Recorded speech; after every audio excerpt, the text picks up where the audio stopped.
یہ ان کو ٹرائل نہیں آپ کہہ سکتے، ان کو آپ کیسز نہیں کہہ سکتے، یہ تو دونوں ڈرامہ ہے. اور یہ سزا تو کر دی، بڑی جلدی تھی سزا دینے کی. ابھی تک آرڈر نہیں آئے دونوں کیسوں میں، نہ پہلا کیس نہ یہ توشہ خانہ والا کیس. آج بلکہ ہم صبح ہم نے اپلیکیشن دی تھی، کل ہی دی تھی ہائی کورٹ میں، جس میں یہ ریکویسٹ کی تھی کہ چونکہ ہمارا کراس ایگزامینیشن جرا کرنے کا حق جو ہے وہ ختم کر دیا ہے توشہ خانہ صاحب کے جو جج صاحب تھے جو کیس کی سماعت کر رہے تھے، نیب کورٹ کے جج صاحب، انہوں نے چونکہ وہ ختم کر دی تھی تو ہم نے ایک اپلیکیشن دی تھی کہ وہ ان کا یہ جو آرڈر ہے اس کو ختم کیا جائے اور ہمیں جرا کرنے کی اجازت دی جائے. لیکن وہ ابھی صبح جب ادھر آیا اطلاع وہاں پہنچی کہ ہم نے یہ اپلیکیشن ہے اور ہو سکتا ہے آج فکس کر دیں، تو وہ انہوں نے صبح ہی آرڈر اناؤنس کر دیا. اب وہ آرڈر ایسا ہے جس کے اندر انہوں نے یہ پہلے جو جتنے وکیل تھے عمران خان صاحب کے اور بشریٰ بی بی کے، ان کو اجازت نہیں دی کہ وہ کسی طرح سے بھی جرا کر سکیں. دوسری، ان کو یہ بھی اجازت نہیں دی گئی کہ اپنے کوئی گواہ پیش کر سکیں. تیسری ایک بہت ضروری چیز ہوتی ہے کہ آپ ایک بیان قلم بند کرتے ہیں، اس بیان کے جو اکیوزڈ جو ہوتا ہے، ملزم جو ہوتا ہے، اس کا بیان اگر قلم بند نہیں کریں گے تو آپ ججمنٹ یا فیصلہ اناؤنس نہیں کر سکتے. وہ ابھی تک کل شام تک، کل رات تک ابھی تک قلم بند نہیں ہوئے تھے بیان، ابھی تک بیان نہیں دیے گئے تھے، صبح بھی نہیں دیے گئے، ان کے بغیر ہی ججمنٹ اناؤنس کر دی. تو یہ اس قسم کی حرکت ہو رہی ہے. آپ نے دیکھا پہلے کیس میں بھی یہی ہوا، آپ نے دیکھا یہ دوسرے کیس میں بھی یہی ہوا. تو ہم انشاءاللہ تیار ہیں، ایکسپیکٹڈ تھا کہ یہ ہوگا. اب ہم نمبر 1 تو ایک اپلیکیشن فائل کر رہے ہیں کہ ہمیں آرڈر کی کاپی دی جائے، اور نمبر 2 ہم فائل کریں گے اپیل، اور اپیل میں ہم یہ جو کنوکشن ہے اور جو سزا ہے اس کی سسپینشن بھی مانگیں گے.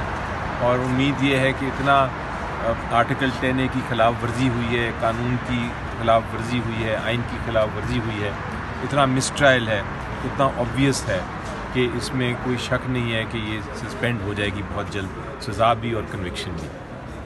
بس سب 10 وکلا اس کیس میں چینج کیے، آپ نے کیا وجہ تھی سر؟ دیکھیں وہ تو اس کیس کی بات نہیں کر رہے، شاید آپ پہلے کیس کی بات کر رہے ہیں. اس کیس یہ توشہ خانہ کیس میں تو وہی وکیل تھے جو پہلے تھے.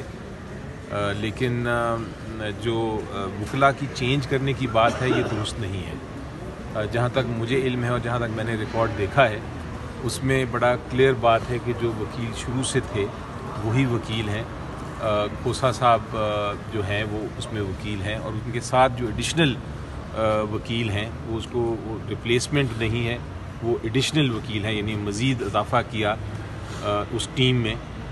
وہ جو وکیل ہیں وہ اس لیے اضافہ کیا گیا کہ ٹرائل میں فیسیلیٹیٹ کیا جائے، ٹرائل میں کوئی ڈیلے نہ ہو. وکیل انکریز کرنے کا مقصد یہ ہوتا ہے کہ اگر ایک نہیں تو دوسرا نہیں تو تیسرا بھی جرا کر سکے، یہ مقصد تھا. وہ الٹا اس کو استعمال کرنے کی کوشش کی جا رہی ہے جیسے ہم کوئی ڈیلے کر رہے ہیں. یہ اس کے توشہ خانہ کیس کی آپ بات سنیں، آپ دیکھیں کہ شروع کب ہوا تھا، 9 جنوری کو. آج کیا دن ہے؟ آج 31 جنوری، یعنی صرف 28 دن میں ٹرائل کنکلوڈ ہو گیا ہے. پاکستان میں کتنے ٹرائل ہیں جو 28 دن میں کنکلوڈ ہوئے ہیں؟ ڈیلے تو ٹرائلز تو آپ 5 6 سال چلتے ہیں، وہ ہوتا ہے ڈیلے.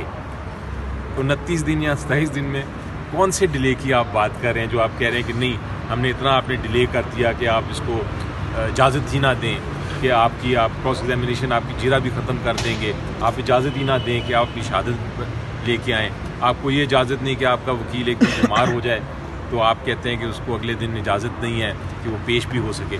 یہ اس قسم کی آپ نے کہاں دیکھا ہے پاکستان کی جوڈیشل ہسٹری میں، تاریخ میں اس طرح کے کیسز؟